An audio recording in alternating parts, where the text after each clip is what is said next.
ওকে, শোনা যাচ্ছে কিনা একটু জানাবেন যে শুনতে পাচ্ছেন কিনা। জি, ওয়ালাইকুম সালাম। শুনতে পাচ্ছেন কিনা একটু জানাবেন।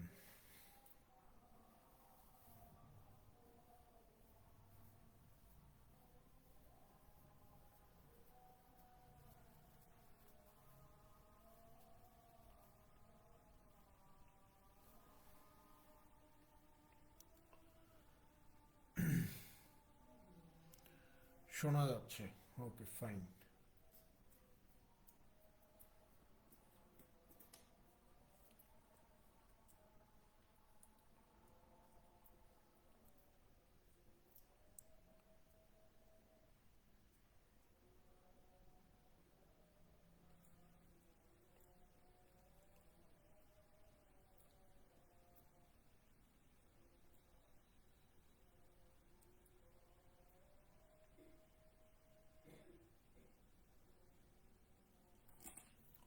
দেখেন, আজকে আমরা সমাধান করব হচ্ছে combined 9 banks and one financial ইনস্টিটিউশনের অফিসার জেনারেলের প্রশ্ন 2023 সালে পরীক্ষা হয়েছে যেটার।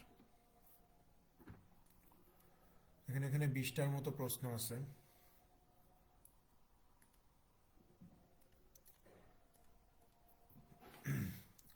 এক নম্বর প্রশ্ন দেখেন। এক নম্বরে কি বলতেছে যে if two jeans and three shirts cost taka 4000, বলতেছে যে দুইটা জিন্স আর তিনটা শার্টের দাম যদি 4000 টাকা হয়, and three jeans and two shirts cost taka 3500, আর তিনটা জিন্স এবং দুইটা শার্টের দাম যদি 3500 টাকা হয়, then how much does a jeans cost, তাহলে একটা জিন্সের দাম কত সেটা বের করতে হবে। খেয়াল করেন, প্রশ্নে আমাদেরকে বলে দিছে যে টু জিন্স আর হচ্ছে থ্রি শার্টস, এইটার দাম কত হবে। এই যে বলতেছে যে 4000 টাকা হবে। তারপরে বলতেছে যে থ্রি জিন্স আর টু শার্টস এই দুইটার দাম কত। এই যে বলা হচ্ছে যে 3500 টাকা।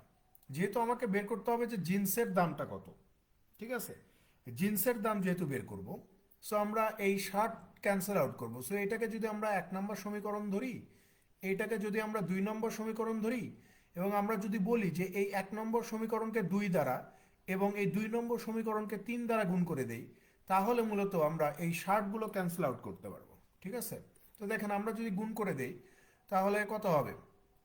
3 3 9 jeans plus 3 2 6s is equal two 3 35 105 আর 2 শূন্য। এবার 1 নম্বর সমীকরণকে গুণ করে দেন। 2 2 কত, 4 jeans plus 3 2 6s is equal two 4000 হয়ে যায়। ঠিক আছে, তাহলে এই যে 60 ক্যান্সেল আউট হয়ে গেল। এই দুইটা বিয়োগ করে দিলে এই যে 5 জিন্স ইজ ইকুয়াল টু কত, এই যে আপনার হয়ে যাবে কত, 2500 টাকা এখানে। তো জিজ্ঞাসা করছে যে একটা জিন্সের দাম কত, 5 এই 2500-এর ভিতরে কতবার যাবে, 500 বার যাবে। তার মানে একটা জিন্সের দাম কত হবে, 500 টাকা হবে। এটাই উত্তর।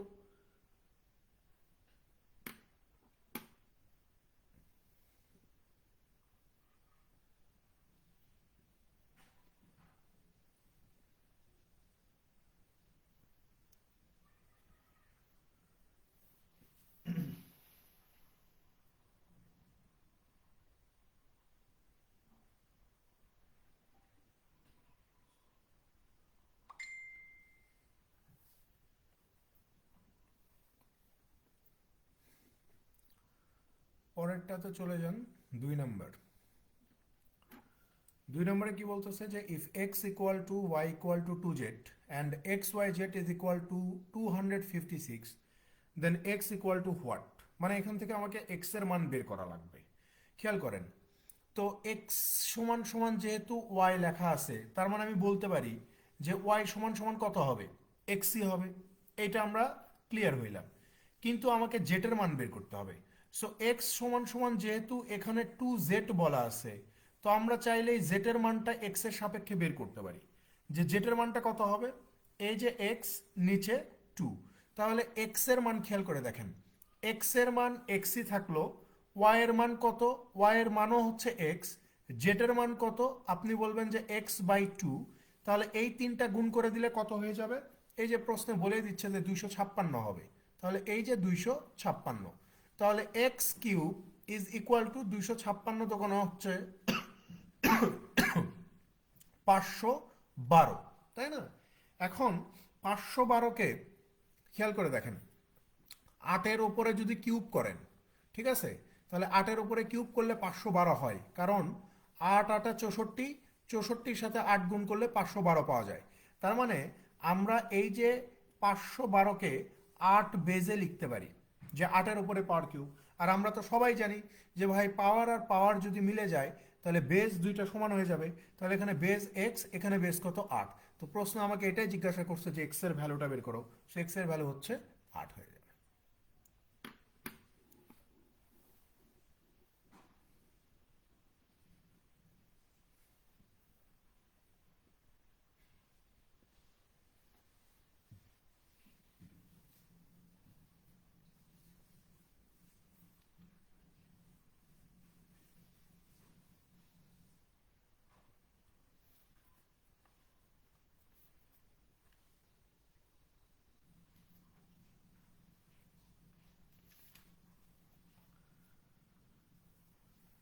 পরেরটাতে চলে যান, 3 নাম্বার।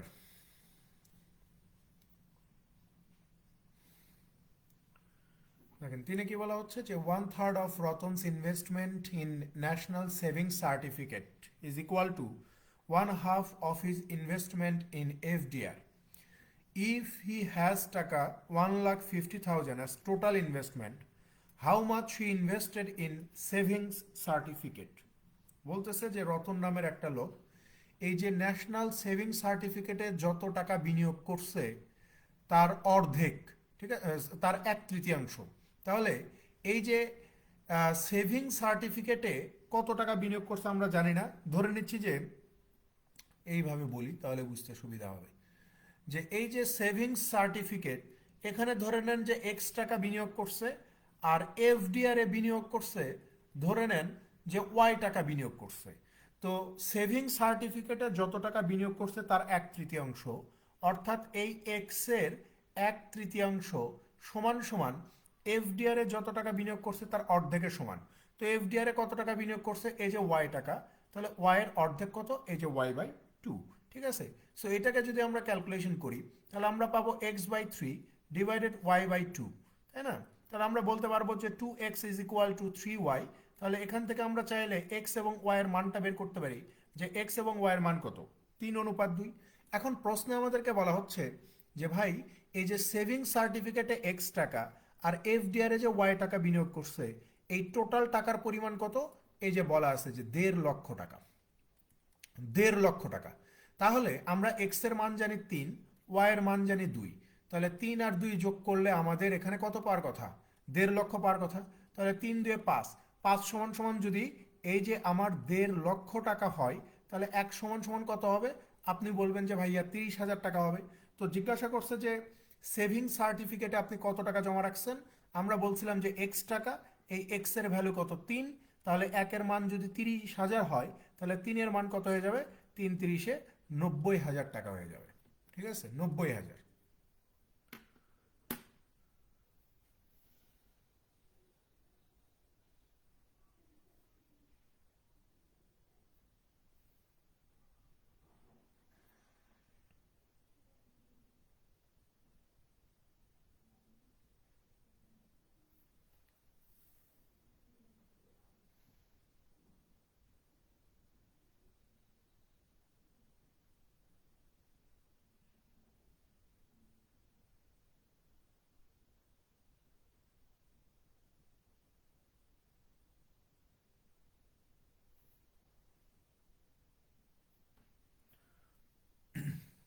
পরেরটাতে চলে যান, 4 নাম্বার।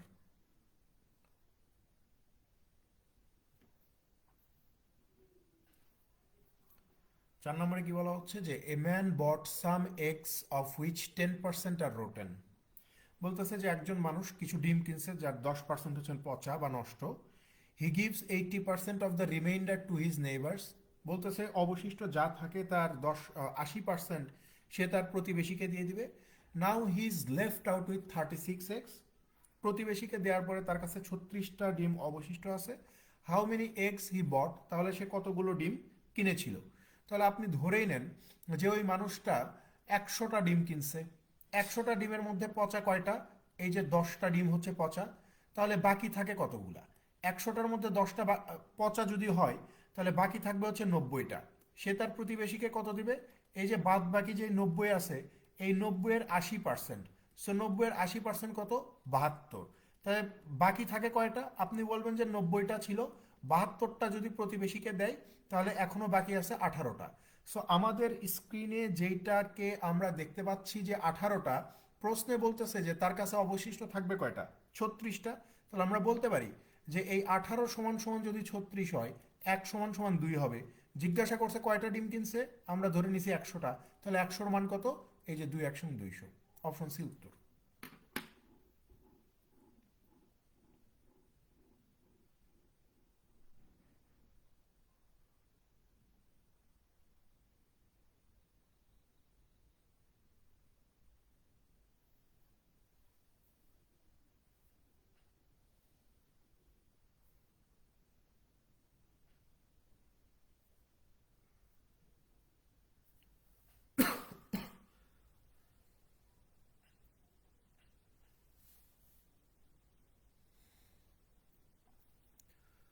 পরেরটাতে চলে যান, 5 নাম্বার।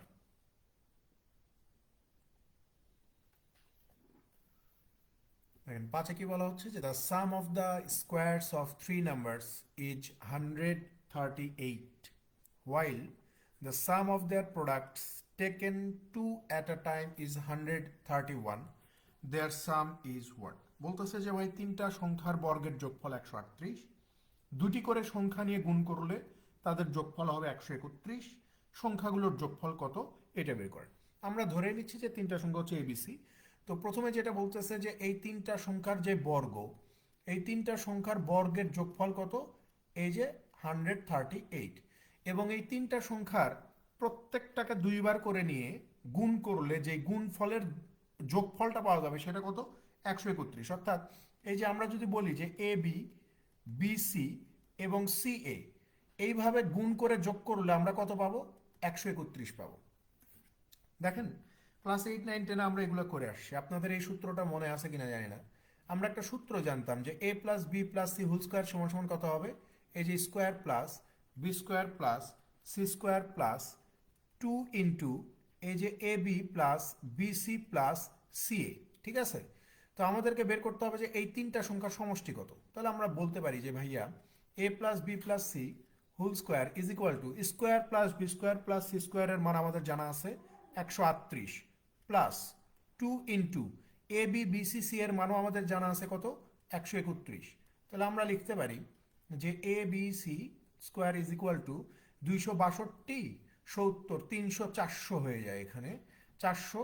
তাহলে এই যে এ plus B plus C is equal to কত? √400।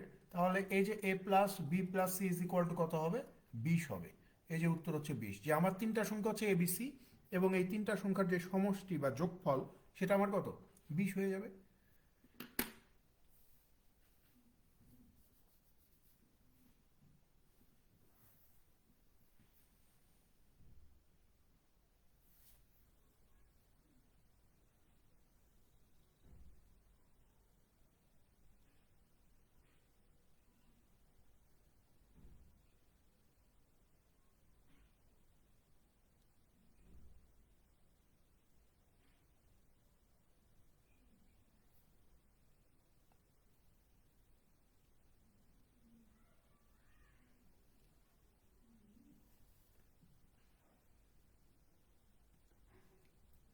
পরেরটাতে চলে যান, 6 number.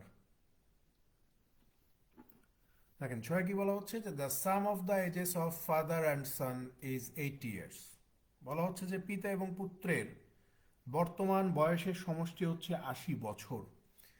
If 10 years ago the age of father was 3 times that of his son, 10 বছর আগে পিতার বয়স ছিল পুত্রের বয়সের 3 গুণ। Find the present age of the son, তাহলে পুত্রের বর্তমান বয়স কত বের করেন।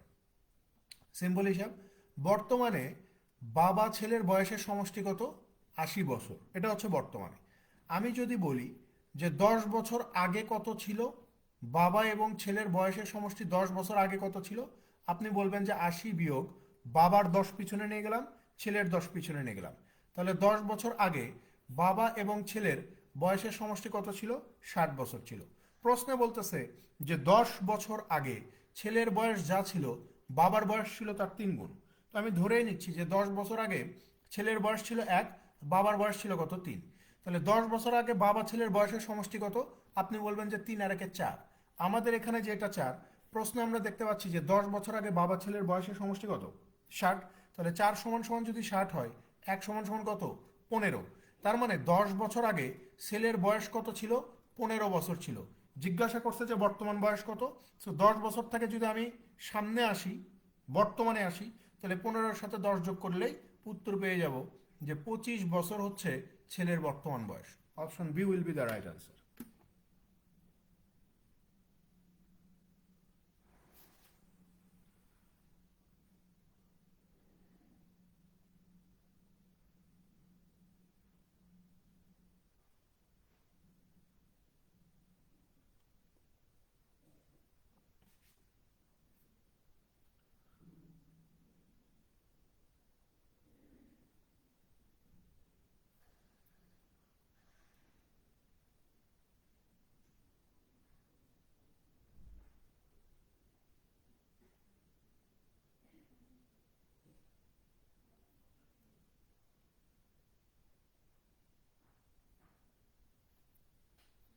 পরেরটাতে চলে যান, 7 নাম্বার।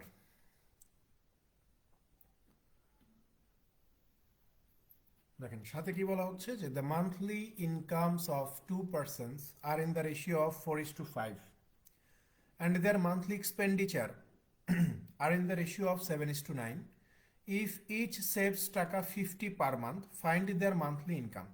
বলতেছে যে দুইজন মানুষের মাসিক আয়ের অনুপাত দেওয়া আছে 4:5, এবং এই দুইজন মানুষের মাসিক খরচের অনুপাত দেওয়া আছে যে 7:9, এবং প্রত্যেকেই প্রতি মাসে 50 টাকা করে সঞ্চয় করবে। তো জিজ্ঞাসা করছে যে তাদের ইনকাম, মানে কার ইনকাম কত টাকা, এটা একটু বের করে দেখেন। দেখেন আমরা এখানে ধরেই নিচ্ছি যে এখানে দুইজন মানুষ আছে, এ আর বি। সো এনাদের যদি আমরা ইনকাম রেশিও বের করি, তাহলে আমরা বলতে পারবো যে ইনকাম রেশিও হচ্ছে 4:5। যদি আমরা এক্সপেন্ডিচারের কথা বলি, তাহলে বলবো যে এক্সপেন্ডিচার হচ্ছে 7:9। যদি আমরা এখন সেভিংসের কথা বলি, যে সেভিংস কত, প্রশ্নে বলে দিচ্ছে যে প্রত্যেকেই 50 টাকা করে সঞ্চয় করবে। তার মানে এও 50 টাকা সঞ্চয় করবে, বিও 50 টাকা সঞ্চয় করবে। আমরা এখানে জাস্ট কিচ্ছু করবো না, ক্রস প্রোডাক্ট মেথড সম্বন্ধে আমরা খুব ভালো ধারণা রাখি। সো আমরা এখানে ক্রস প্রোডাক্ট লাগাবো। তাহলে 4 9 কত হয়ে যাবে? 36। 5 7 কত হয়ে যাবে? 35। 36 থেকে 35 বাদ দিলে কত পাওয়া যাবে? 1 পাওয়া যাবে। 9 50-এ 450, 7 50-এ 350, 450 থেকে 350 বাদ দিলে কত পাওয়া যাবে? 100 পাওয়া যাবে। তাহলে 1 সমান সমান যদি 100 হয়, তাহলে বির ইনকাম 5 সমান সমান হয়ে যাবে 500 টাকা, এর ইনকাম 4 সমান সমান হয়ে যাবে 400 টাকা। তার মানে 400 এবং 500 হচ্ছে এই প্রশ্নের সঠিক উত্তর। 400 এবং 500।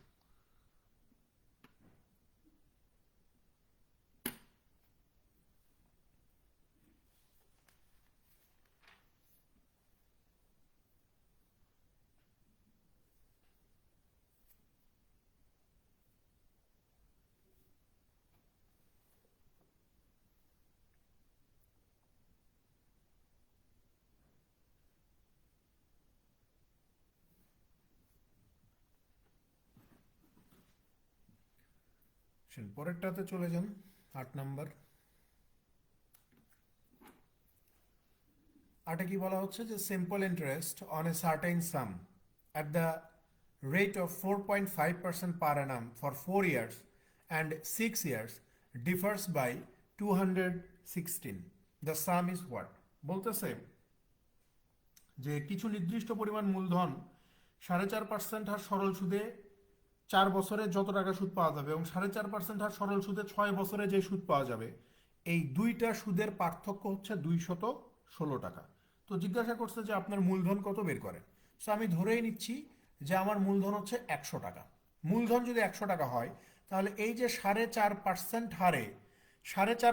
হারে আমি কত টাকা সুদ পাবো 6 বছরে? আপনি বলবেন যে 100 টাকায় 1 বছরে পাবেন 4.5 টাকা, তাহলে 6 বছরে আপনি কত টাকা সুদ পাবেন? 4.5 6 কত হয়ে যাবে? 27 টাকা হয়ে যাবে। আবার 100 টাকায় 4.5% হারে 1 বছরে পাবো আমি 4.5 টাকা সুদ, তাহলে 4 বছরে আমি কত পাবো? আপনি বলবেন যে 4 ইন্টু 4.5 হয়ে যাবে কত? 18। তাহলে এই দুইটা সুদের পার্থক্য কত? 6 বছরে সুদ পাচ্ছেন 27 টাকা, 4 বছরে সুদ পাচ্ছেন 18 টাকা। এই দুইটা সুদের পার্থক্য কত? আপনি বলবেন যে ভাইয়া 9 টাকা পার্থক্য। সো আমাদের এখানে যেটা 9 টাকা পার্থক্য, প্রশ্নে বলতেছে যে পার্থক্য কত হবে? 216 টাকা হবে।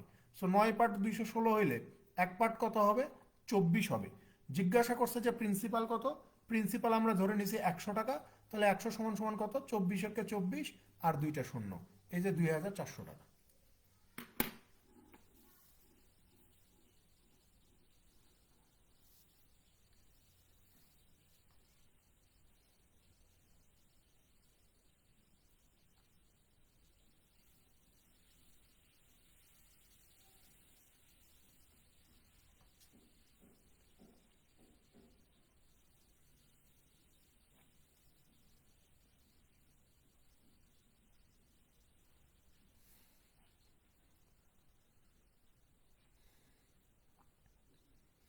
পরেরটাতে চলে যান, 9 নাম্বার।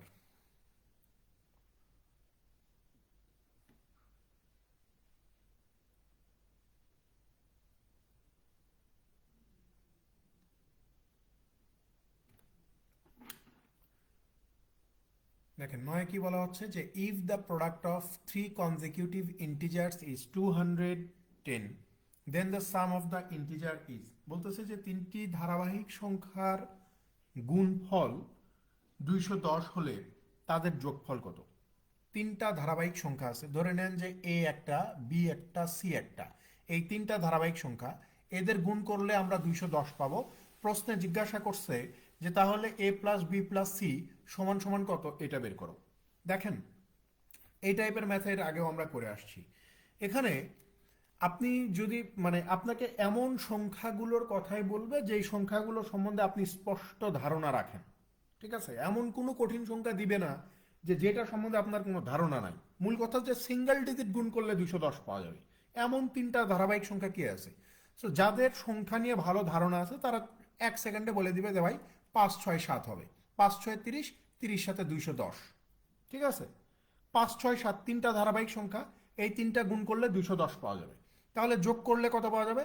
আপনি বলবেন যে 5 6 7 সমান সমান হচ্ছে 18। এই যে উত্তর। যদি আপনার মাথা না খেলে, ধরলাম যে আপনার মাথা খেলতেছে না, খেলানোর দরকার নাই, এই যে 210 আছে না, আপনি কি করবেন? 2 দিয়ে ভাগ করা শুরু করবেন। 2 দিয়ে ভাগ করলে 105, তারপরে 2 দিয়ে আর যাচ্ছে না, 3 দিয়ে করেন। 3 দিয়ে ভাগ করলে কত? 35। 3 দিয়ে আর যাচ্ছে না, এবার যাবে কত দিয়ে? 5 দিয়ে। 5 দিয়ে ভাগ করলে কত? 7। এবার যাবে 7 দিয়ে। 7 দিয়ে ভাগ করলে ব্যাস আমার কাজ শেষ। এখন খেয়াল করেন, তাহলে আপনি চারটা সংখ্যা পাচ্ছেন, 2 3 5 7, কিন্তু প্রশ্নে বলতেছে যে তিনটা ধারাবাহিক সংখ্যা হওয়া লাগবে। তখন আপনি চিন্তা করবেন যে 5 একটা সংখ্যা, 7 একটা সংখ্যা, তাহলে মাঝখানে আর একটা কি সংখ্যা বসবে? এই যে 2 আর 3 গুণ করে এই যে 6 একটা সংখ্যা বসবে। ঠিক আছে? যে আপনি লজিক এইভাবে কাজে লাগাইতে পারেন যে ভাই তিনটা ধারাবাহিক সংখ্যা হচ্ছে 5 6 7 সমান সমান কত হবে? 210 হবে। আর যোগ করলে কত? 18 হবে।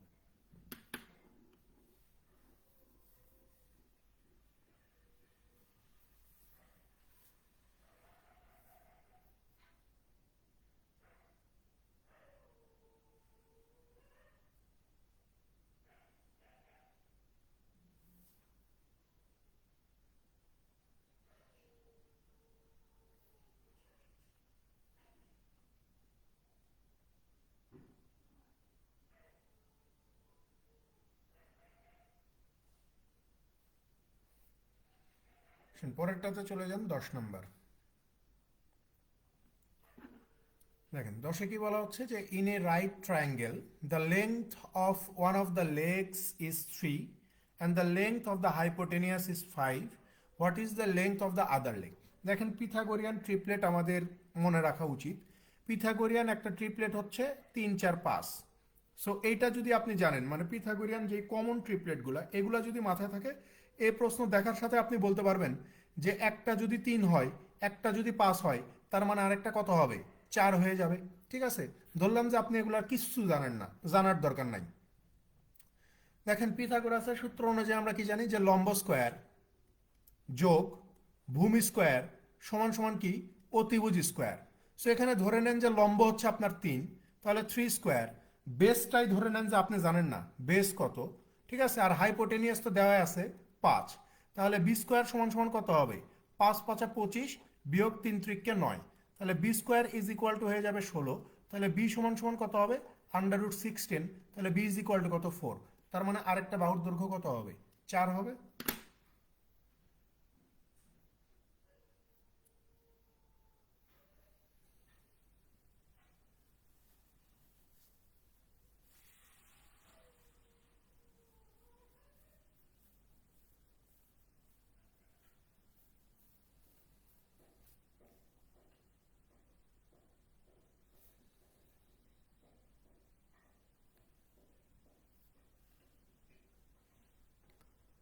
পরেরটাতে চলে যান 11 নম্বর। দেখেন 11 নম্বরে কি বলা হচ্ছে যে if x equal to a plus one by a and y equal to a minus one by a, then x to the power 4 plus y to the power 4 minus 2x square Y square সমান সমান কত। আগে এটাকে size করে নিতে হবে যে x to the power 4 plus y to the power 4 minus 2x square Y square. আমরা সবাই এ মাইনাস বি হোল স্কোয়ারের সূত্রটা জানি না। এ মাইনাস বি হোল স্কোয়ারের সূত্র কি, এ মাইনাস বি হোল স্কোয়ারের সূত্র কি, square plus B square minus 2ab। So আমরা এই এক্সপ্রেশনটাকে চাইলেই এ মাইনাস বি হোল স্কোয়ারের সূত্রে প্রয়োগ করতে পারি। খেয়াল করেন এখানে আমরা লিখতে পারি এক্স টু দি পাওয়ার 4কে এইভাবে লিখতে পারি, ওয়াই টু দি পাওয়ার 4কে এইভাবে লিখতে পারি, আর minus 2x square Y square তো আছেই। আমাদের এখানে এই এক্স স্কোয়ারই হচ্ছে এ আর এই যে ওয়াই স্কোয়ারই হচ্ছে বি, তাহলে এটা কি হয়ে গেছে এ মাইনাস বি হোল স্কোয়ারের সূত্র হয়ে গেছে square plus B square minus 2ab, তাই না?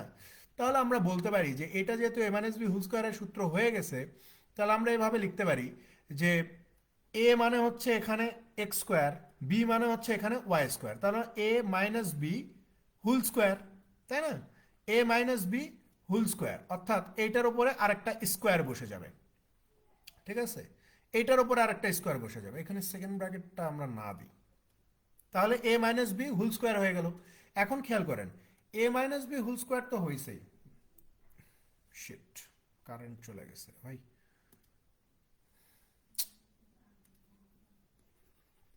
দেখেন এ মাইনাস বি হোল স্কোয়ারের সূত্র হয়েছে ভালো, কিন্তু এইটার মাঝখানে আরেকটা সূত্র হয়েছে, এটার মাঝখানে দেখেন আরেকটা সূত্র হয়েছে না, এই যে square minus b square, square minus b square, তো স্কোয়ার মাইনাস বি স্কোয়ারের সূত্র কি, আপনি বলবেন যে এ plus b, a plus b into কত, এই যে এ মাইনাস বি।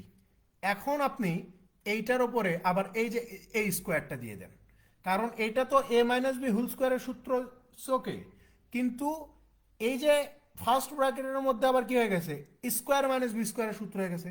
সো আমরা স্কোয়ার মাইনাস বি স্কোয়ারের সূত্রে কনভার্ট করলাম, আর উপর একটা হোল স্কোয়ার ছিল সেটা আমরা দিয়ে দিলাম।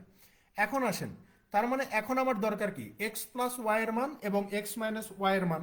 তো আমরা একটু খেয়াল করি, এখানে আমাকে বলা আছে যে এক্স এর মান হচ্ছে A plus one by A, আর ওয়াই এর মান কত এ মাইনাস ওয়ান বাই এ।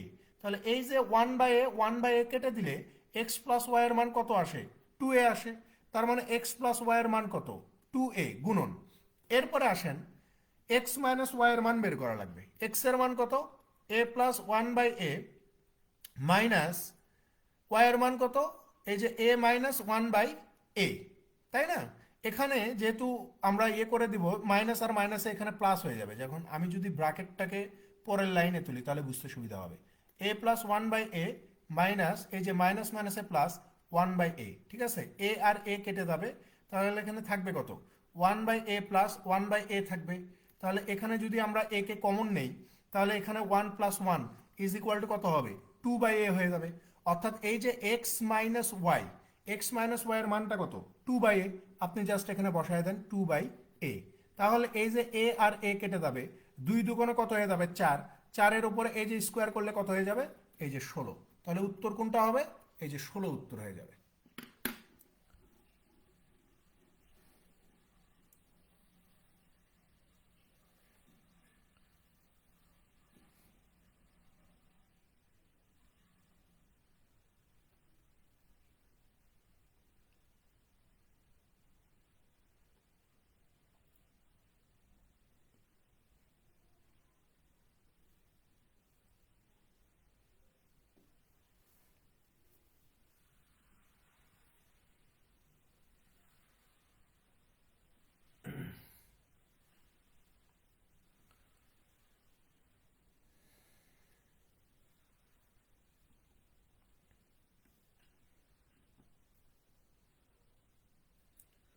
পরেরটাতে চলে যান 12 নম্বর। এই 12 নম্বর প্রশ্নটা রিপিট, তাই না? আমরা বিভিন্ন জায়গায় 12 নম্বর প্রশ্নটা সলভ করছি বোধহয়, আমি যদি খুব বেশি ভুল না করে থাকি। 12 নম্বর প্রশ্নটা রিপিট না? এটা আমরা করে আসছি, সিনিয়র অফিসারও এই ধরনের এই টাইপের প্রশ্ন ছিল। যেহেতু আমরা সিনিয়র অফিসারের প্রশ্ন করে আসছি, সো এটাও আমরা করে আসছি, সো এটা রিপিট প্রশ্ন, এটা রিপিট, এটাকে আর সলভ করতেছি না আমরা এখন। এটার উত্তর হচ্ছে 15। এটা সিনিয়র অফিসারও আসছিল বা এডিতেও আসছিল, এটা আমরা সলভ করছি। 13 নম্বরে চলে যান।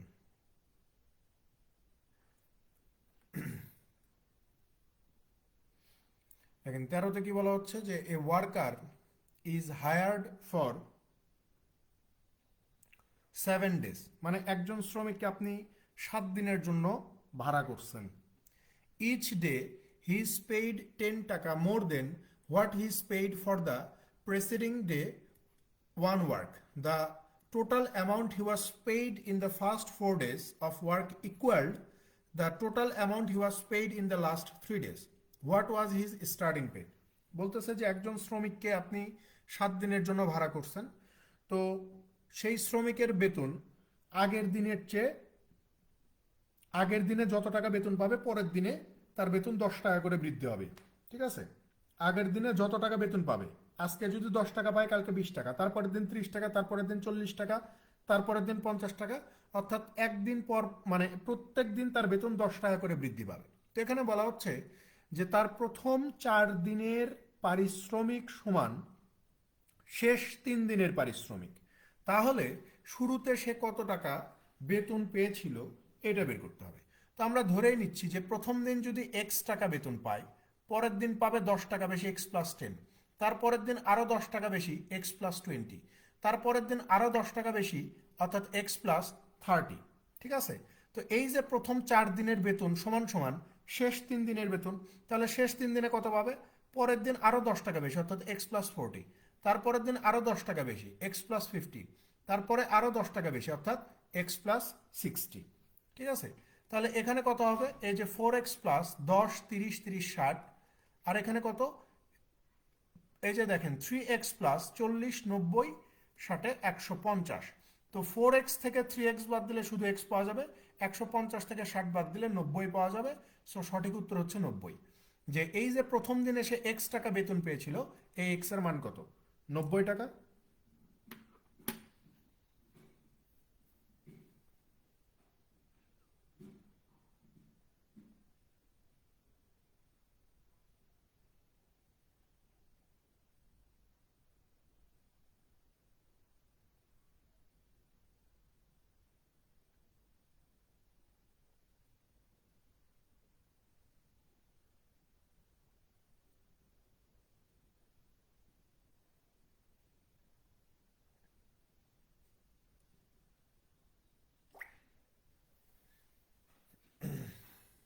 পরেরটাতে চলে যান, 14 নম্বর।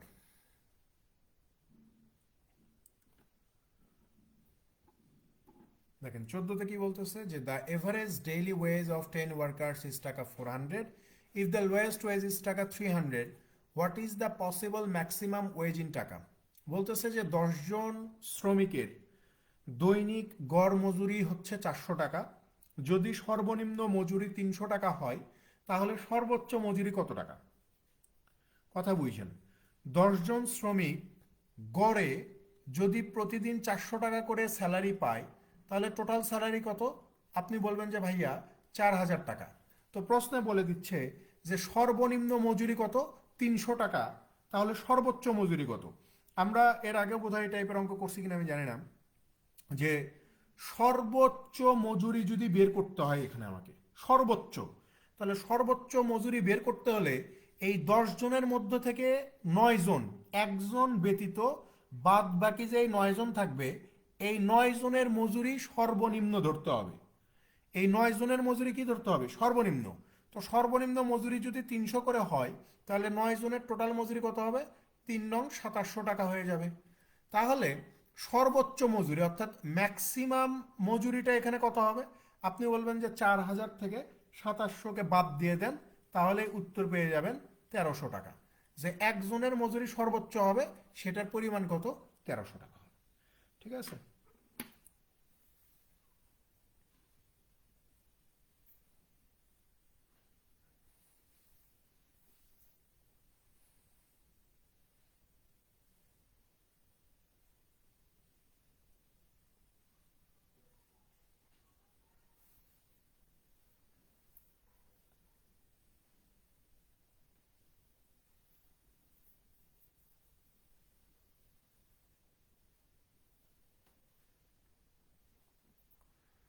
পরেরটাতে চলে যান, 15 নম্বর।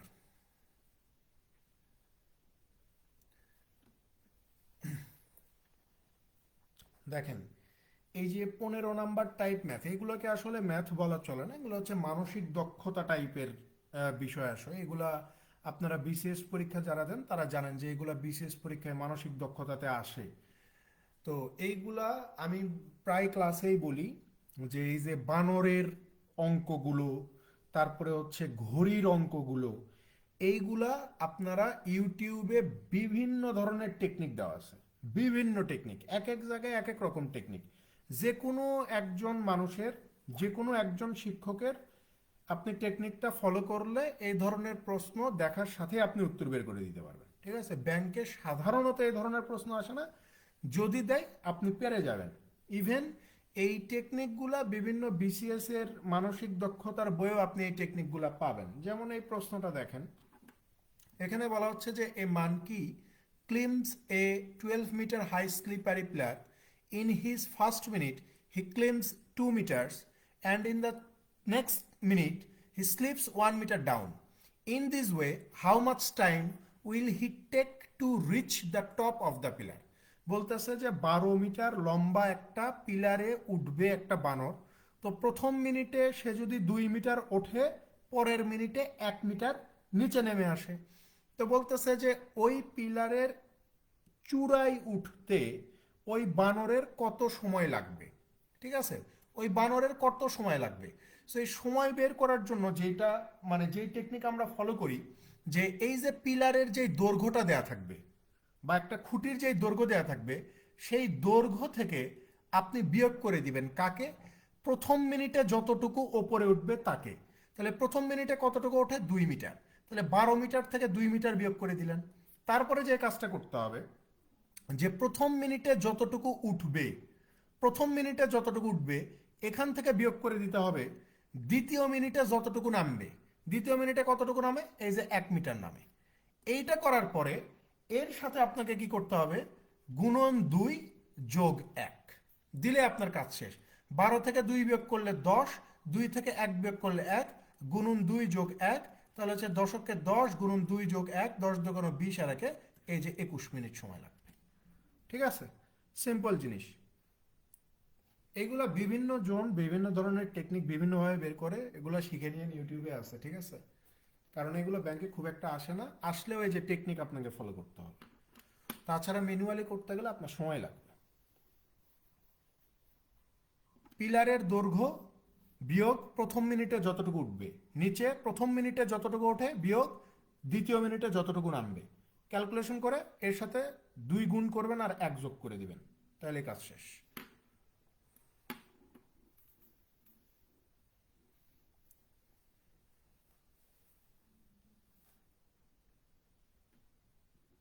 এটার উত্তর হচ্ছে 21 মিনিট।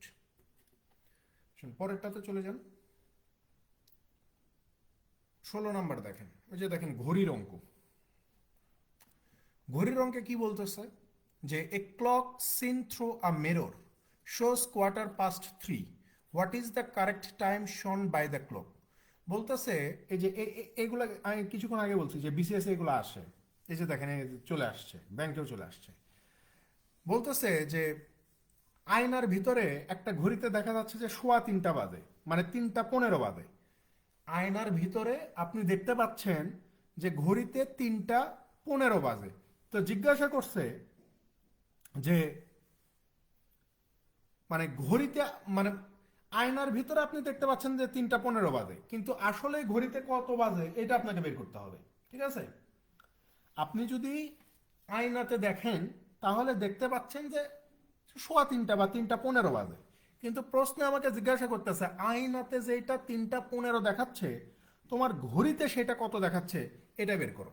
দেখেন সহজ হিসাব, আপনাকে যখন এরকম কথা বলবে যে আয়নাতে এত দেখাচ্ছে তাহলে বাস্তবে কত বা ঘড়িতে কত, আপনাকে কিছুই করা লাগবে না। এই যে 11.60 থেকে 11.60 থেকে আয়নার ভিতরে যেই সময়টা দেখা যাচ্ছে, সো আয়নার ভিতরে কয়টা দেখা যাচ্ছে? 3:15, 3:15 দেখা যাচ্ছে। মানে এই দুইটা বিয়োগ করে দিবেন, 11.60 থেকে 3:15কে বিয়োগ করে দিলেই আপনি বুঝতে পারবেন যে আপনার অ্যাকচুয়ালি ঘড়িতে কয়টা বাজতেছে। তাহলে 60 থেকে 15 বাদ দিলে 45, 11 থেকে 3 বাদ দিলে 8, তার মানে 8:45 বাজে। ঘড়িতে বাজবে কত? 8:45।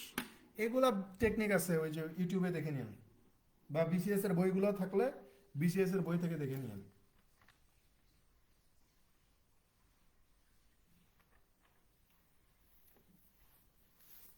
এগুলো শেখানোর কিছু না, এগুলো নিজে নিজে শিখতে হবে কিছু টেকনিক।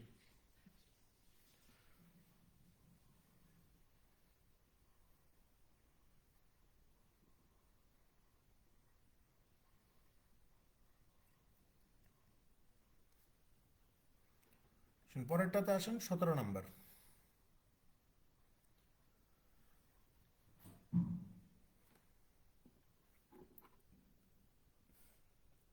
দেখেন 17তে কি বলতেছে যে a batsman makes a score of 80 runs in the 16th innings and increases average by 3, what is his average after 16th innings. বলতেছে যে একজন ব্যাটসম্যান 16তম ইনিংসে 80 রান করছে, এতে করে তার রানের গড় 3 বৃদ্ধি পাইছে। তো জিজ্ঞাসা করছে যে 16তম ইনিংসের পর তার রানের গড় কত। তাহলে 16তম ইনিংসের আগে সে 15টা ইনিংস খেলছে, তাহলে আমি এখানে ধরেই নিচ্ছি যে 15টা ইনিংসে তার রানের গড় ছিল হচ্ছে এক্স। ঠিক আছে, 15 ইনিংসে তার রানের গড় কত? এক্স ধরে নিচ্ছি। 16তম ইনিংসে যখন সে 80 রান করে ফেলছে তখন তার রানের গড় কি হয়েছে? 3 বৃদ্ধি পাইছে। অর্থাৎ 15তম ইনিংস পর্যন্ত রানের গড় ছিল এক্স, যখনই 16তম ইনিংসে 80 রান করছে তখনই, মানে 16তম ইনিংসে 80 রান করার পরে তার রানের গড় আর এক্স নাই, কত হয়ে গেছে?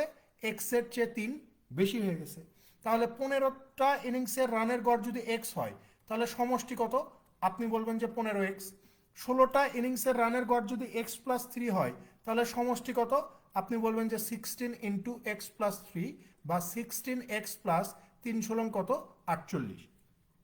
এখন আমরা যদি এই যে 16 ইনিংসের টোটাল রান অর্থাৎ 16x+48 থেকে 16x+48 থেকে 15 ইনিংসের টোটাল রান, এই 15xকে যদি বাদ দিয়ে দেই তাহলে এই যে 16তম ইনিংসে যে সে 80 রান করে এটা পাবো না? কথা বুঝছেন? 16টা ইনিংসের টোটাল রান হচ্ছে আমার এইটা।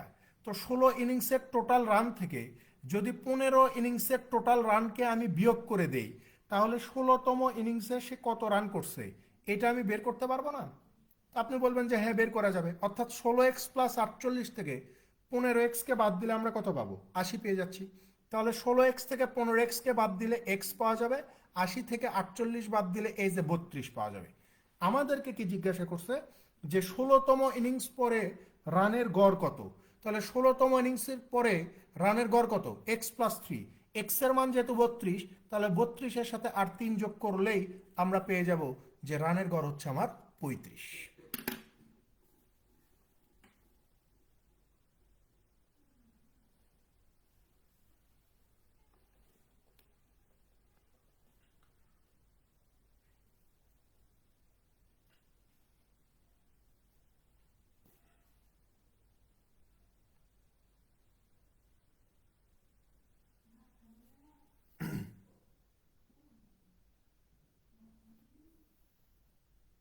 আসেন পরেরটাতে চলে যান, 18 নম্বর।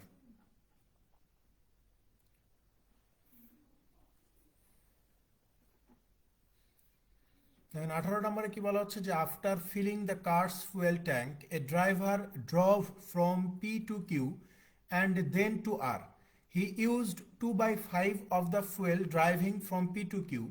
If she used another 7 gallons to drive from Q to R and still had 1/4 of the tank full, what is the capacity of the tank in gallons? বলতেছে যে একজন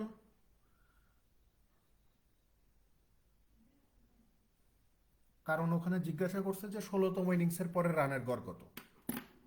ঠিক আছে, প্রশ্নটা সাথে সাথে জিজ্ঞাসা করবেন। এখানে আমাকে জিজ্ঞাসা করা হয়েছে যে what is his average after 16th innings, 16তম ইনিংস পরে রানের গড় কত। তো 16তম ইনিংস যখন খেলছে তারপরে রানের গড় কি হয়ে গেছে, 3 বৃদ্ধি পাইছে, অর্থাৎ x+3। তার মানে বর্তমানে এখন রানের গড় কত, x+3। এই জন্য এই যে x এর মান হচ্ছে 32, এইটা হচ্ছে 15তম ইনিংসের রানের গড়। 32 হচ্ছে 15 ইনিংসের রানের গড়। আর আমার কাছে জানতে চাইছে 16তম ইনিংসের পরে রানের গড় কত। তো 16তম ইনিংসের পরে রানের গড় হচ্ছে x+3, x এর মান 32, 32-এর সাথে 3 যোগ করলে এই যে 35 পাওয়া যায়। That's why answer 35। ঠিক আছে, দেখেন 18তে বলা হচ্ছে যে একজন ড্রাইভার গাড়িতে জ্বালানি ভর্তি করছে, ভর্তি করে পি থেকে কিউতে যাবে, তারপরে আরে চলে যাবে। তো বলা হচ্ছে যে সে পি হতে কিউ পর্যন্ত যেতে মোট জ্বালানির 2/5 ব্যবহার করে, আবার কিউ থেকে আর পর্যন্ত যেতে আরও 7 লিটার জ্বালানি সে ব্যবহার করে। তো আরে পৌঁছানোর পরে সে দেখতেছে যে তার ট্যাঙ্কিতে এখনো 1/4 জ্বালানি অবশিষ্ট আছে। তো জিজ্ঞাসা করছে যে তাহলে ওই ট্যাঙ্কিতে মোট কত লিটার জ্বালানি ধারণ করতে পারে, মানে ওই ট্যাঙ্কির ধারণ ক্ষমতা কত। দেখেন এগুলো লসাগু দিয়ে খুব ইজিলি করা যায়। আবার আমি প্রথমে এক্স দিয়ে বুঝাই, তারপরে লসাগু দেখাচ্ছি। আপনি ধরে নেন যে টোটাল ক্যাপাসিটি অর্থাৎ ওই গাড়ির ট্যাঙ্কির টোটাল ক্যাপাসিটি হচ্ছে এক্স। টোটাল ক্যাপাসিটি কত, এক্স। এখন আমাদের যে কাজটা করতে হবে যে এক্স লিটার ট্যাঙ্কিতে আমি তেল উঠাইলাম, উঠানোর পরে আমি যখন পি থেকে কিউতে যাচ্ছি তখন 2/5 তেল আমার খরচ হয়ে যাচ্ছে। কার 2/5? এই যে এক্স এর 2/5। এক্স এর 2/5 মানে কি 2x/5। তার মানে এক্স লিটার তুলছিলাম, এখান থেকে এই যে 2x/5 আমি খরচ করে ফেললাম। তারপরে আমি যখন কিউ থেকে আরে যাব তখন আরও 7 গ্যালন আমি খরচ করে ফেলছি। আরও 7 গ্যালন আমি কি করে ফেলছি, খরচ করে ফেলছি। তার মানে এখান থেকে আরও 7 আমাকে বিয়োগ করে দিতে হবে। সো প্রথমে এক্স তুলছিলাম, সেখান থেকে 2x/5 খরচ করলাম, তারপরে আরও 7 গ্যালন খরচ করলাম। খরচ করার পরে ট্যাঙ্কিতে আমার অবশিষ্ট থাকতেছে কত, আপনি বলবেন যে 1/4। কার 1/4? এক্স এর 1/4। এক্স এর 1/4 মানে কত, এই যে x/4, এই যে x/4। এখন ক্যালকুলেশন করেন, এই যে x মাইনাস 2x/5 মাইনাস এই যে x/4, এই যে 7কে এই পাশে নিয়ে গেলাম। এখন ক্যালকুলেশন করেন, 4×5 কত, এই যে 20। তাহলে এখানে যাবে হচ্ছে 20x minus 4×5 20, 4×2 8x minus 4×5 20, 5x is equal to কত, 7। তাহলে 20 থেকে 8×5 13 বাদ দিলে 7x ইজ ইকুয়াল টু কত, 7 × 20। 7 7 যদি কেটে যায় তাহলে এক্স এর মান কত, এই যে 20 চলে আসে। এক্স এর মান কত চলে আসে, 20 চলে আসে। সো আমরা তো ধরেই নিছিলাম যে ওই ট্যাঙ্কির টোটাল ক্যাপাসিটি কত, 20 লিটার। এই যে উত্তর বেরিয়েছে 20 লিটার। এখন আশা করি এটা বোঝা গেছে, কারণ এইভাবে করে আপনারা অভ্যস্ত। দেখেন আমরা এই বিষয়টাকে এইভাবে ডিল করব না। আমরা কিভাবে ডিল করব, এই প্রশ্নে কয়টা ফ্র্যাকশন দেখা যাচ্ছে, এই প্রশ্নে কয়টা ফ্র্যাকশন দেখতে পাচ্ছেন। আপনি বলবেন যে 2/5 আর 1/4। তাহলে আমরা দুইটা ফ্র্যাকশন দেখতে পাচ্ছি, একটা হচ্ছে 2/5 আর একটা হচ্ছে 1/4। আমরা কি করব, এখানে টোটাল ক্যাপাসিটিটা কত ধরবো, এই যে 2/5-এর 5 আর হচ্ছে 4-এর লসাগু, 5 আর 4-এর লসাগু কত, এই যে 20, এটাকে আমি ধরে নিব। এখন আমি পি থেকে কিউতে গেছি কতটুকু তেল ব্যবহার মানে তেল খরচ করে। আপনি বলবেন যে এই যে টোটাল তেল তুলছি 20 গ্যালন, তার 2/5 খরচ হয়েছে। 2/5 মানে কত, 8 লিটার খরচ হয়ে গেছে। তারপরে কিউ থেকে যখন আরে গেছি তখন আমি খরচ করছি কত, ওই যে প্রশ্ন বলা আছে 7 গ্যালন খরচ করছি। তাহলে আমি ট্যাঙ্কিতে তুলছি 20 গ্যালন, 20 গ্যালনের ভিতরে আমি খরচ করছি কত, প্রথমে 8 গ্যালন, তারপরে আবার 7 গ্যালন। তাহলে ট্যাঙ্কিতে আমার অবশিষ্ট থাকবে কত, 20 থেকে 8 7 15 বাদ দিলে কত হয়ে যাবে। আপনি বলবেন যে ট্যাঙ্কিতে আমার অবশিষ্ট আছে কত, 5 গ্যালন। তো প্রশ্ন তো এটাই বলতেছে যে আর পয়েন্টে পৌঁছানোর পরে আপনি দেখতে পাচ্ছেন যে আপনার ট্যাঙ্কিতে মোট জ্বালানির 1/4 অবশিষ্ট আছে। সো 20-এর 1/4 কত, 5 অবশিষ্ট আছে। তো আমরা তো এখানেও হিসাব করে দেখলাম যে আর এ পৌঁছানোর পরে আমার ট্যাঙ্কিতে এখনো 5 গ্যালন জ্বালানি অবশিষ্ট আছে। তার মানে এই যে আমরা লসাগুটা ধরছি 20, এই ধরাটা ঠিক আছে এবং ওই ট্যাঙ্কির টোটাল ক্যাপাসিটি অবশ্যই অবশ্যই 20 গ্যালনই হবে। সো উত্তর হচ্ছে 20। বোঝা গেছে? এইভাবে আপনি সত্য মিলাইতে পারেন অথবা এক্স ধরে করতে পারেন।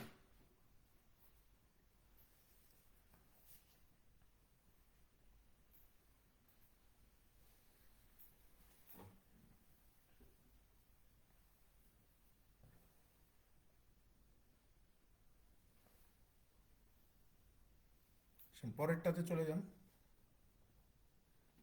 দেখেন এটাও অনেকবার রিপিট হয়েছে, ভবিষ্যতে আবার হবে। 19 নম্বর।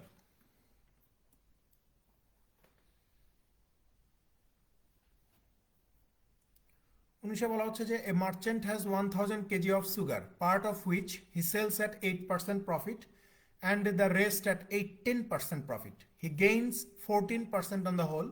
The quantity, এখানে প্রশ্ন মিসিং আছে।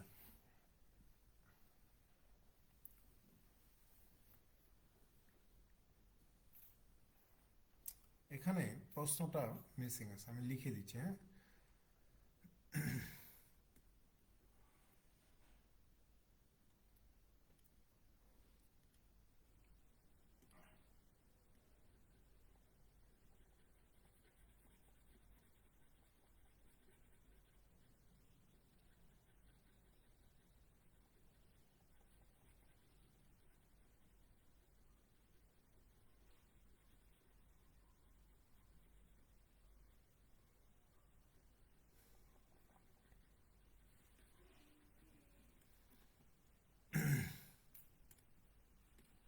দেখেন এখানে হবে হচ্ছে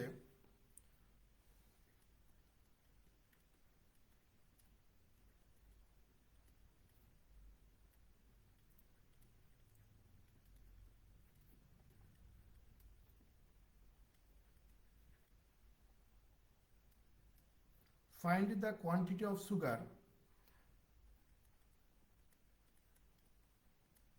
that he sold at 18% profit. ঠিক আছে, এটা একটু উঠায় নিন।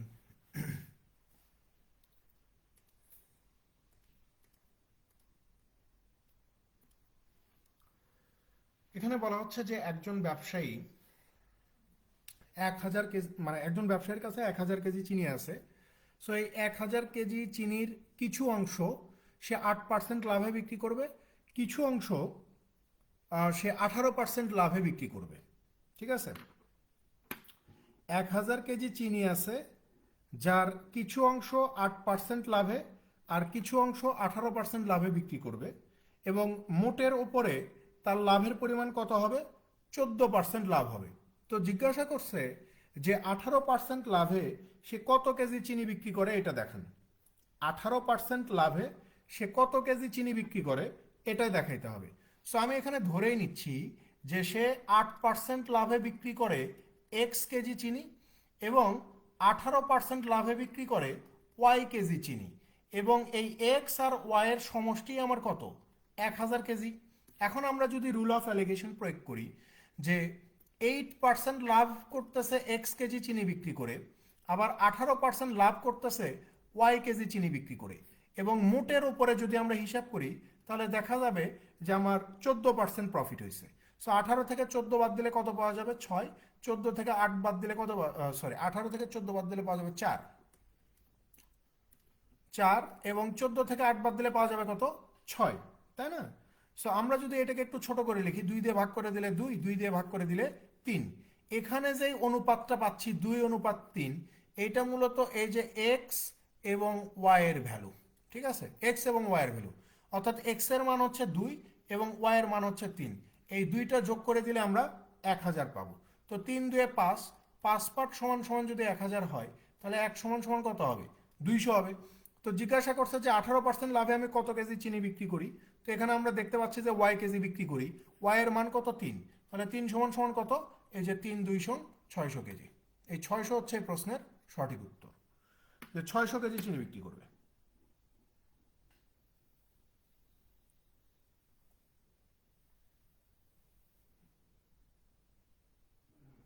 হ্যাঁ বলেন,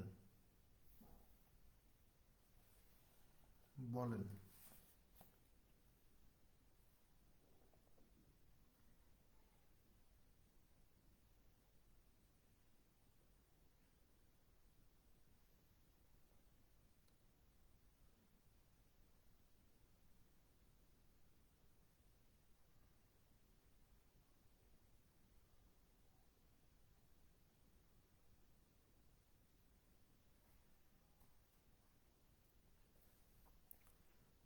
নতুন ব্যাচ, আমার একটা ম্যাথ ব্যাচ আসবে সামনে, ঠিক আছে?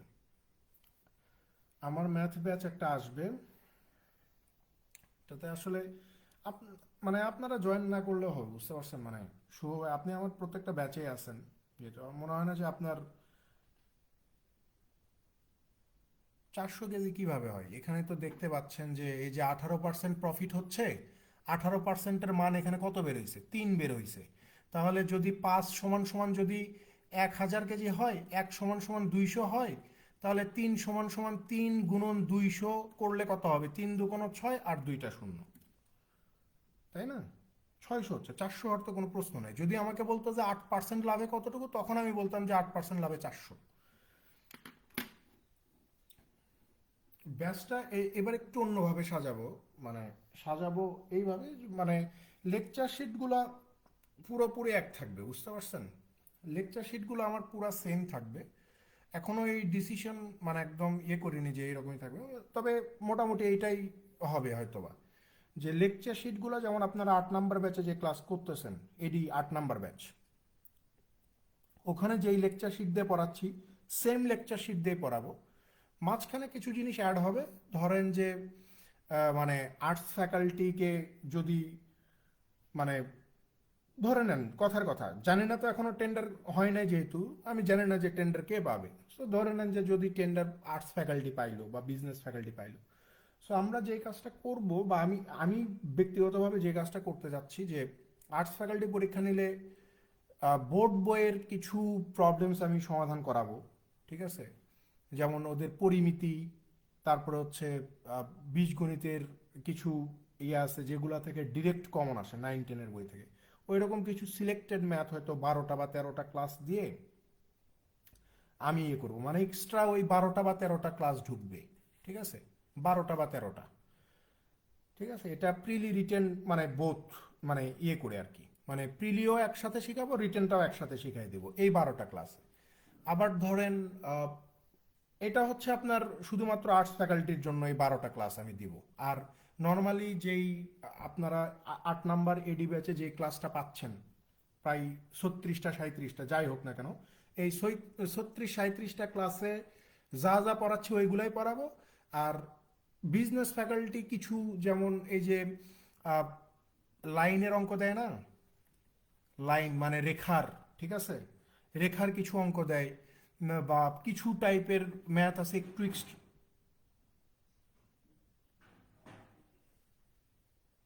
এক্সট্রা অর্ডিনারি টাইপের কিছু ম্যাথ আছে। সো এই ম্যাথগুলা বিশেষ কিছু অধ্যায় থেকে নেওয়া হয়। সো ধরেন যে আর্টস ফ্যাকাল্টি আর বিজনেস ফ্যাকাল্টিকে টার্গেট করে কিছু নতুন অধ্যায় আমি অ্যাড করার চিন্তা করতেছি, কিছু নতুন অধ্যায়, এবং সেখান থেকে কিছু নতুন ম্যাথ অ্যাড করার চেষ্টা করব, যাতে করে যে পরীক্ষা যারাই নেক, বিজনেস ফ্যাকাল্টি নেক বা যাই নেক, যেন ওটা মানে কাভার আপ করা যায় বা এ করা যায়, ঠিক আছে? তাছাড়া মূল কথা যে এই নতুন অ্যাড করার বিষয়, এটা হচ্ছে আপনার পুরাতন কোর্স যেগুলো আমরা এতদিন করে আসতেছি বা এখনো যারা করতেছি সেটার সাথে খুব বেশি পার্থক্য হবে না, 19-20 পার্থক্য হবে। ধরেন যে আমরা 2 বা 3% জিনিস শুধু নতুন ঢুকাবো, 2 বা 3%, এটা যদি কেউ যদি নাও করে তারপরেও কোনো সমস্যা নাই, এমনিতেই পারবে, ঠিক আছে? কিন্তু আমরা একটু ইয়ে করার চেষ্টা করতেছি, কারণ এখন পর্যন্ত যেহেতু সব কিছু অস্পষ্ট, আর কারা পরীক্ষা নেবে কি অবস্থা। যেমন আমরা যেভাবে ম্যাথ করছি ওইভাবে ম্যাথ সমাধান করলে আর্টস ফ্যাকাল্টি নিলেও পারবো, বিজনেস ফ্যাকাল্টি নিলেও পারবো। কারণ আপনার তো 20টার মধ্যে 20টাই ঠিক করার দরকার নাই, আপনি 20টার মধ্যে 15টা ম্যাথ ঠিক করলেই হয়ে যাবে, ঠিক আছে? বা 16টা 17টা ঠিক করলেই হয়ে যাবে, তো সেটা আপনি এমনিতেই পারবেন। আমরা জাস্ট এই যে 2 বা 3টা প্রশ্ন, 2টা বা 3টা প্রশ্ন যেগুলা কিছু ফ্যাকাল্টি ওয়াইজ একটু আলাদা হয়, এই 2-3টা প্রশ্নের জন্য এক্সট্রা কিছু কাজ করব আর কি এবার। ঠিক আছে, তাছাড়া এখানে নতুনত্বের কিছু নাই। ওই এডি ব্যাচে যা পড়াচ্ছি ওইটাই পড়াবো, আর মাঝখান থেকে কিছু জিনিস ঢুকবে, এই আর কিছুই না। ঠিক আছে, এইটার ক্লাস শুরু করব আমি ঈদের পরে। রোজার মধ্যে আমি কোনো ক্লাস নিব না, মানে নতুন ব্যাচের এই ব্যাচের ক্লাস নিব না। বাট ক্লাস নিব না বলতে মূল ক্লাসটা আমার শুরু হবে না। আমরা যে কাজটা করব যে রোজার প্রথম থেকে হয়তো ভর্তি নেওয়া শুরু করব। ঠিক আছে, রোজার প্রথম থেকে ভর্তি নেওয়া শুরু করব, এবং ভর্তি নিয়ে তাদেরকে কিছু ফ্রি অ্যাক্সেস দিব। ফ্রি অ্যাক্সেস দিব কিছু, যেমন ধরেন বাংলাদেশ ব্যাংকের এডি অফিসার, ক্যাশ অফিসার, মানে যতগুলা পরীক্ষা নিছে ওদের যে বিগত বছরের প্রশ্ন, ওইটার অ্যাক্সেসটা দিয়ে দিব আমরা। তারপরে হচ্ছে এই যে বিআইবিএম এর এই ব্যাচটার অ্যাক্সেস দিয়ে দিব আমরা। ঠিক আছে, যে ও আগের সালের প্রশ্নগুলা এই রোজার মধ্যে পড়ে শেষ করে ফেলবে স্টুডেন্টরা। ঠিক আছে, এইগুলা পড়ে শেষ করে ফেললে ওর সব কিছু সম্বন্ধে একটা ভালো ধারণা হয়ে যাবে। আর রোজার মধ্যে আমি বেশ কিছু কাজ করব, সেটা হচ্ছে যে ওই গ্রুপটাতেই আর্টস ফ্যাকাল্টির এখন পর্যন্ত আমি দেখলাম যে ওরা কয়েকটা পরীক্ষা নিছে, 14টা 15টা বা সর্বোচ্চ 20টা। আমি সেদিন দেখলাম কই জানি একটা পিডিএফ জোগাড় করছি, ওখানে দেখলাম যে সর্বোচ্চ ধরেন যে 20টাও না, সর্বোচ্চ 15টা কি 16টা পরীক্ষা নিছে। এই 15টা 16টা প্রশ্ন আমি সলিউশন দিব। ঠিক আছে, অর্থাৎ বিবিএডি বিআইবিএম আর্টস ফ্যাকাল্টির এই জিনিসগুলো আমি মানে বিগত সালের প্রশ্নের অ্যাক্সেস দিয়ে দিব। এইগুলা রোজার 1 মাসে স্টুডেন্টরা কমপ্লিট করবে যারা ভর্তি হবে, আর রোজার পরে ওইটা করবো। আর রিটেনের জন্য এক্সট্রা করে কিচ্ছু করাবো না। হ্যাঁ, রিটেন ব্যাচে ক্লাস নেব, আপনাদের জ্যামিতির ক্লাস বাকি আছে, 2-3টা ক্লাস নিব আমি। ঠিক আছে, রিটেন ব্যাচের জন্য আমি কিচ্ছু করাবো না। মানে রিটেনের জন্য আপনারা যেই ব্যাচটাতে ক্লাস করছেন শুভ ভাই, ওই ব্যাচের অ্যাক্সেসটা দিয়ে দিব রিটেনের জন্য, যে রিটেন ওর বাইরে যাবে না। আর ওই যে জেমেতি নিয়ে যারা চিন্তা করে বা আর্টস ফ্যাকাল্টি নিলে যারা চিন্তা করে যে আমার আসলে আহ, পরিমিতি পড়তে হবে, 9-10-এর বই পড়তে হবে, সো ওখান থেকে কিছু জিনিস যেগুলা পরীক্ষায় আসার মতো, ওখান থেকে কিছু ম্যাথ আমরা এখানে অ্যাড করে দিব, মানে বোর্ড বই থেকে সলভ করাই দিব এই নতুন ব্যাচটাতে। ঠিক আছে, আর কিছুই করবো না। আর আগের যেই মানে আপনারা যে ব্যাচের ক্লাস করতেছেন ওখানে তো শুধু জ্যামিতির ক্লাসে ব্যাকে আছে, 2-3টা ক্লাস নিব ওখানে, ওই ক্লাসগুলোর অ্যাক্সেস দিয়ে দেবো, আর কিচ্ছু করা লাগবে না। এবং যদি অন্য কেউ পরীক্ষা নেয় তাহলে হয়তো উম, মানে অঙ্কে মার্কস কিছুটা বাড়বে। ঠিক আছে, কারণ আপনারা যদি লাস্ট বিজনেস ফ্যাকাল্টির করা প্রশ্নগুলো দেখেন, যেমন বাংলাদেশ ব্যাংকের সহকারী পরিচালকে ওরা প্রায় 30টার মতো প্রশ্ন করছে প্রিলিমিনারিতে। সো 30টা প্রশ্ন কিন্তু 100টা প্রশ্নের মধ্যে 30টা প্রশ্ন অনেক মানে বিশাল একটা ইয়ে। ঠিক আছে, সো আর প্রশ্নগুলো সহজ, 30টার মধ্যে 20টা 25টা, 20টা বাদ 25-26টা এমনিতেই ঠিক করা যাবে, কোনো বিষয় না। রিটেন ম্যাথগুলোও সেম, রিটেন ম্যাথ নিয়ে আসলে আলাদা করে আর কোনো কিছু করার দরকার না, কারণ রিটেন ম্যাথের ক্লাসগুলো এমনভাবে নেওয়া হয়েছে যে ওইগুলো করলেই হয়ে যাবে, এর চেয়ে বেশি কোনো কিছু করার দরকার না। সো এরকম একটা ব্যাচ নিয়ে আসার প্ল্যান করতেছি আর কি। এখন দেখা যাক কত দূর কি করতে পারি।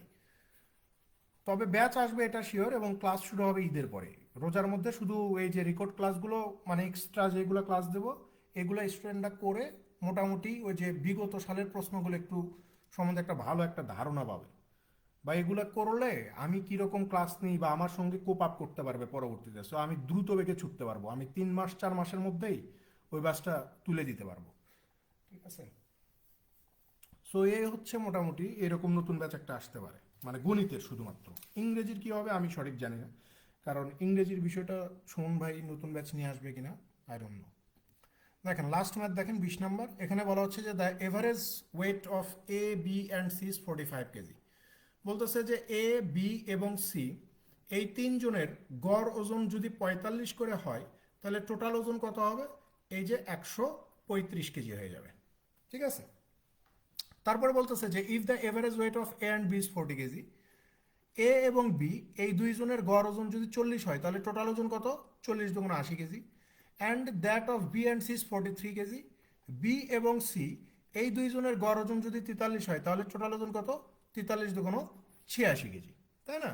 তো আমরা এখানে যদি যোগ করে দেই এ প্লাস 2টা বি আছে, 2b plus C is equal to কত? আপনি বলবেন যে ভাইয়া 166 কেজি।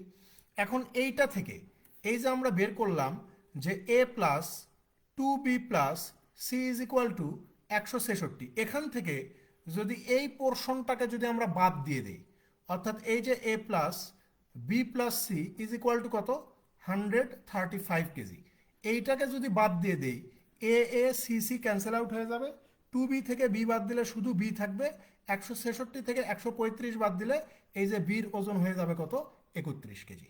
সো এই যে অপশন বি হবে এই প্রশ্নের সঠিক উত্তর। ঠিক আছে।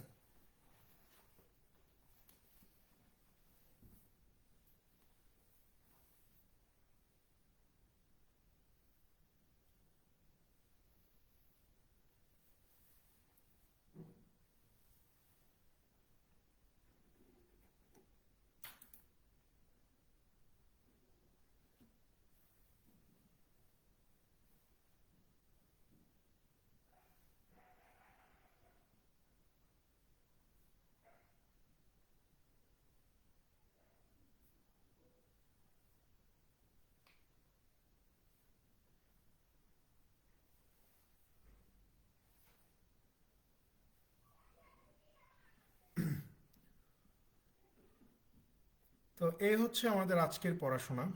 আমরা আগামীকালকে আমরা ক্লাস নিব না, ঠিক আছে। আগামীকালকে হচ্ছে শবে বরাত। সো আগামীকালকে আমাদের ক্লাসটা বন্ধ থাকবে, শুধু এই ব্যাচ না, আমাদের প্রায় প্রত্যেকটা ব্যাচেই ক্লাস বন্ধ থাকবে আগামীকালকে। আগামীকালকে সকালের ক্লাসটা হবে, সকালে যে ব্যাচগুলো আছে সেখানে ক্লাস হবে, বাট সন্ধ্যার পর থেকে রাতের যে ক্লাসগুলো সেগুলো আমরা বন্ধ দিয়ে দিব, ঠিক আছে। শনিবার থেকে শনিবারের ক্লাস তো আপনাদের সাথে নাই আমার। সো আগামীকালকের ক্লাসটা হবে না, রোববার থেকে আবার ক্লাস হবে আপনার শিডিউল অনুযায়ী। তো ঠিক আছে, দেখা হবে ইনশাল্লাহ নেক্সট ক্লাসে। ভালো থাকবেন সবাই, আল্লাহ হাফেজ।